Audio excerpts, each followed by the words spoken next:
Hitchcock y en particular de su película Notorious de 1946, que fue difundida en España con el nombre Encadenados y en México con el nombre Tuyo es mi corazón. Alfred Hitchcock, nacido en Gran Bretaña, tuvo una larga carrera cinematográfica que comenzó en la época del cine mudo y concluyó en los años 70 haciendo películas con sonido y en colores. Es decir, su trabajo estuvo en el centro, en los 50 años centrales del siglo XX, es decir, más o menos del año 25 hasta el año 75. Y pese a que ahora, y desde hace varias décadas, es considerado una figura muy importante en el cine y muy admirada y seguida, eso no fue así sino hasta bastante tarde en su carrera. Solamente a finales de los años 50 y comienzos de los años 60, algunos críticos franceses, que luego se convertirían ellos mismos también en cineastas, empezaron a reapreciar, a volver a mirar las películas de Hitchcock y a darle un valor que hasta ese momento ni en su país natal, Inglaterra, había tenido, ni en su país adoptivo, Estados Unidos. De esta nueva apreciación surgieron varios libros, uno de los cuales, el más famoso tal vez y el mejor, es una larga conversación entre Hitchcock y el crítico y cineasta François Truffaut, que dio origen al libro El cine según Hitchcock, conocido, tan leído en el mundo, que se llama el Hitchbook, se le dice ahora. Lo que apreciaban fundamentalmente estos cineastas franceses era algo que ellos llamaron la invención de formas. Si uno se detiene a mirar cualquier película de Hitchcock, pero probablemente con mayor énfasis en las que hizo en Estados Unidos a partir de 1940, cuando se trasladó a ese país, va a encontrar un conjunto de soluciones formales a problemas narrativos y una variedad de respuestas formales que es prácticamente inédita en la historia del cine. Probablemente, si uno quiere aprender cine, si uno quiere descubrir las maneras de filmar, no hay mejor escuela que el cine de Hitchcock. Y eso fue lo que descubrieron los cineastas franceses y que le devolvieron a Hitchcock, o le dieron a Hitchcock una presencia crítica que no había tenido nunca hasta ese momento. Cuando se trasladó Hitchcock a Estados Unidos en 1940 a realizar la que fue su primera película en ese país, Rebecca, de la cual recientemente ha salido una nueva versión, un remake con nuevos actores y todo, todavía no había desarrollado completamente lo que posteriormente se iba a conocer como una de sus invenciones principales, que es la narración de suspenso. Había trabajado en Inglaterra en esa línea, en películas que probablemente son también memorables, pero por otros motivos, como Los 39 escalones, La dama desaparece, o la primera versión de El hombre que sabía demasiado. Esta teoría o esta idea del suspenso se resume fundamentalmente en una proposición bastante simple: entregarle al espectador toda la información lo antes posible. Es decir, cuanto más sepa el espectador, más fácil o más inmediatamente va a resultar el efecto de suspenso. ¿En qué consistiría el suspenso entonces? En la ansiedad del espectador por que los personajes lleguen a saber tanto como él. El espectador de algún modo no resiste ser el que más sabe y quiere que los personajes sepan tanto como él. Entonces Hitchcock se encargó de entregarle, a partir de determinado momento de su carrera, de entregarle al espectador la mayor cantidad de información posible. Le decía quiénes eran los asesinos, quiénes eran los malos, cuál era el arma homicida, dónde estaba escondido el cadáver y cuáles eran las motivaciones del crimen, por ejemplo. Todo eso podía decirlo en los primeros 3 minutos de película. Y el espectador, por lo tanto, es el que más información posee, más que todos los demás personajes. Y ese momento, el equilibrio que se produce cuando los personajes o algún personaje particularmente inteligente descubre esta información es el fin de la película. Bien, este modelo formal de narración, Hitchcock lo iba a ir completando y desarrollando a lo largo de toda su carrera. Por lo mismo, no todas sus películas son aplicaciones estrictas de este modelo. Tal vez la que más es una muy famosa, que es del año 48, que se llama La Soga, que es, además tiene otras características, en la medida en que es una película basada en una obra de teatro, filmada en un interior, en un estudio, pero que reproduce un interior doméstico, y en la que él hizo el intento por filmar en un plano continuado. Pero iba contaminando, aparte en esta película, iba contaminando Hitchcock su modelo de suspenso con otras formas de narración más convencionales dentro del cine de misterio, que como el opuesto total del cine de suspenso, que es el cine de sorpresa.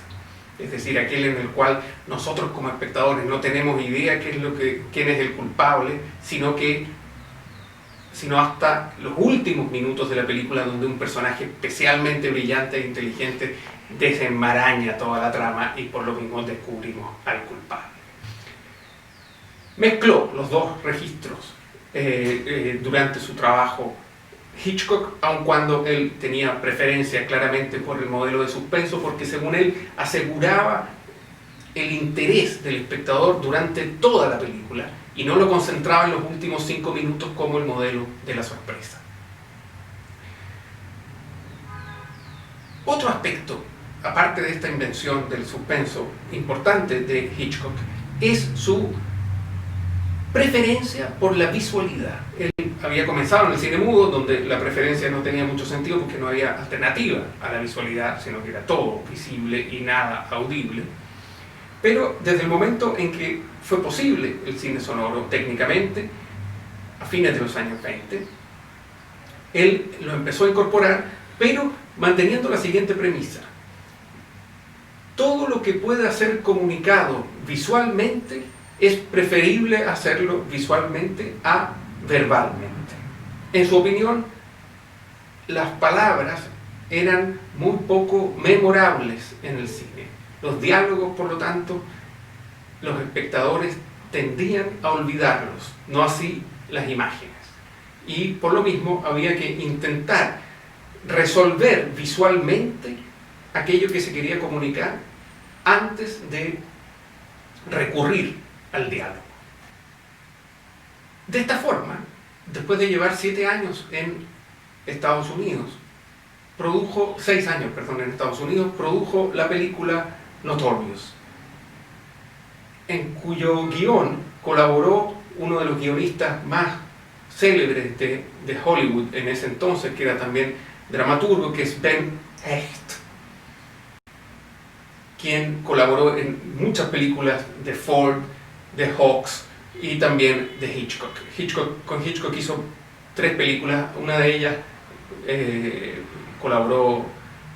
a oscuras, es decir, sin figurar en los créditos, algo que era muy común en ese momento, porque a veces por situaciones contractuales, otras veces por situaciones políticas o de presencia pública que era condenable de algunas personas.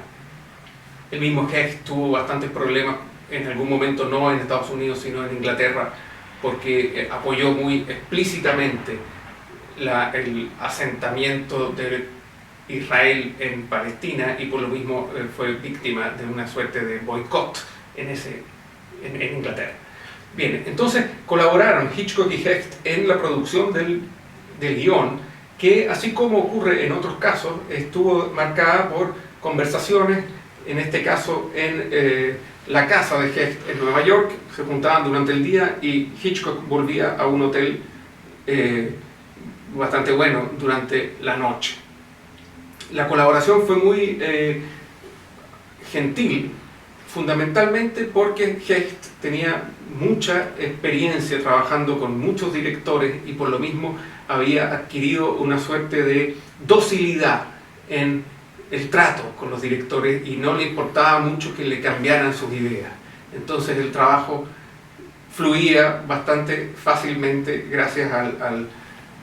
a la permisividad con la que Hecht trataba a los directores.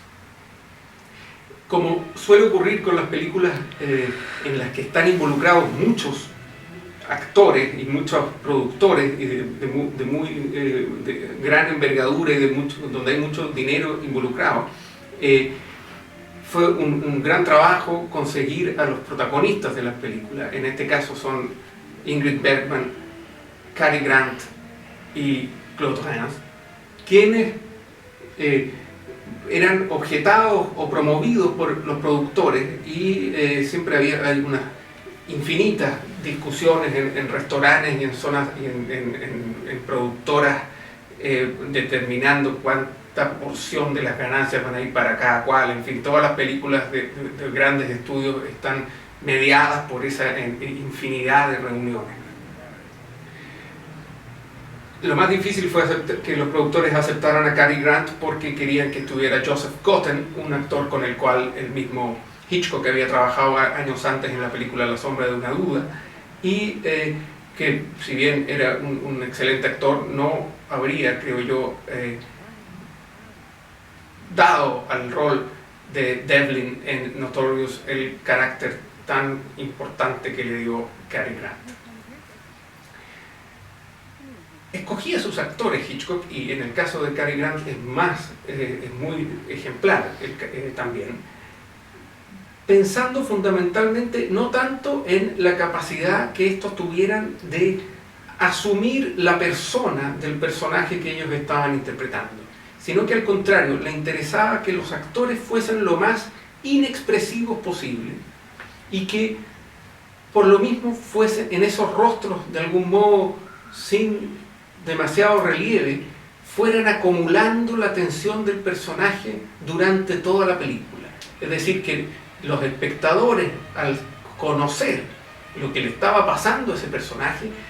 le fuéramos atribuyendo una serie de cosas y fuéramos de algún modo llenando su rostro. Y ese procedimiento para que ese procedimiento resultase, era importante que los actores tuvieran un rostro bastante neutro. Por eso Hitchcock siempre trabajó con actores, le gustaba trabajar con actores como Cary Grant o como James Stewart, que se prestan especialmente para este tipo de proceso, y le cargaba en cambio trabajar con actores que quisieran conocer mucho de las motivaciones interiores de sus personajes y una serie de otras cosas. Bien, entonces con el elenco y el guión listo se produjo esta película, que tiene como línea dramática, como su trama central, es una espía alemana es condenada por su trabajo de espionaje en Estados Unidos, en Miami, y se le aproxima un agente de la inteligencia norteamericana para convencerla de que trabaje para ellos y consiga apresar a unos nazis que se están reagrupando e iniciando unas acciones en Brasil.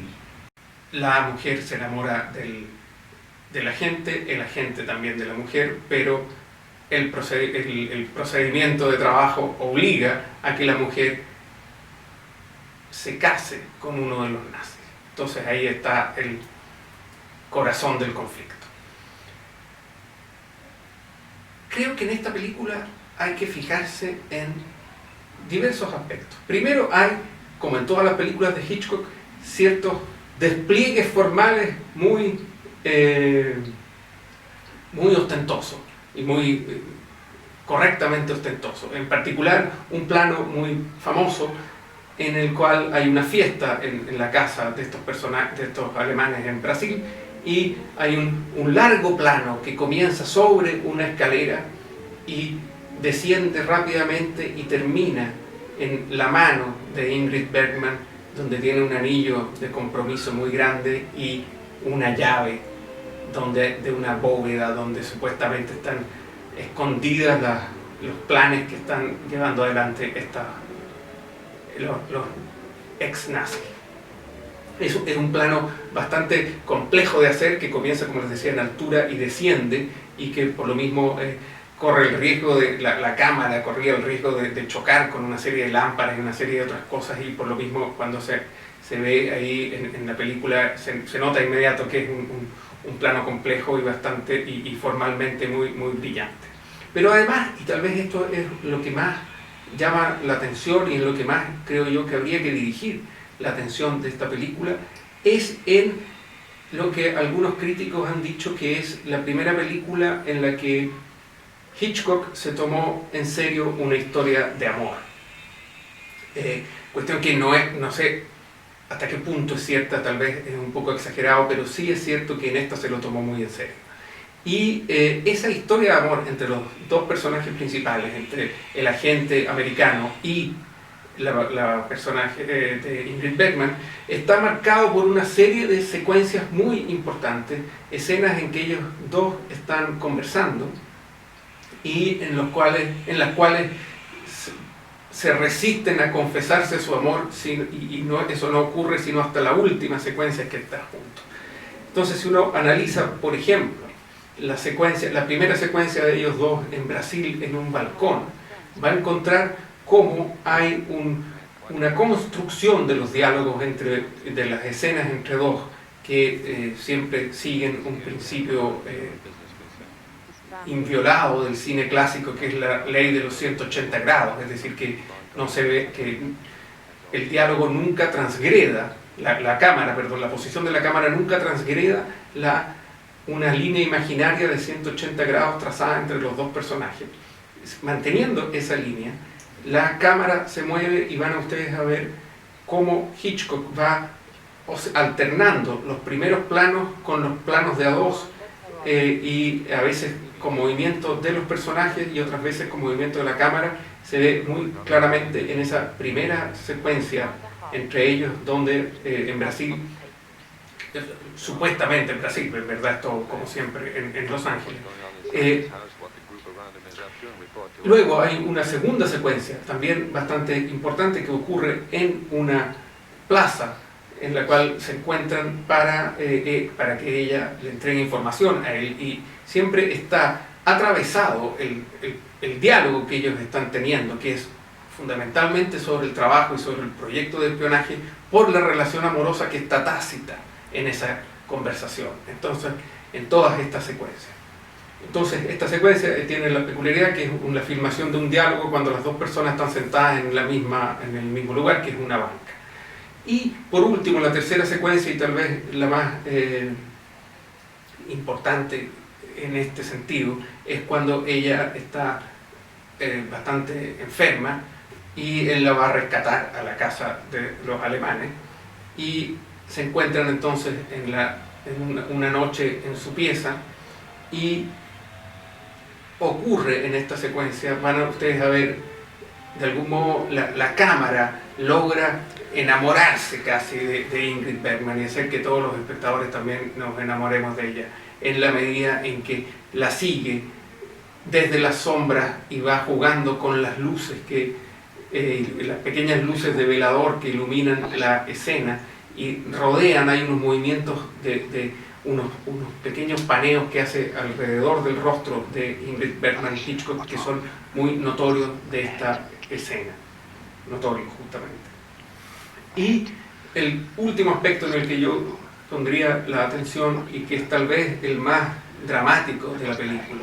es la manera en la que Hitchcock construye la figura del villano en esta película, que es el personaje de Claude Rains, quien vive con su madre en Brasil y está asociado con una serie de ex jerarcas nazis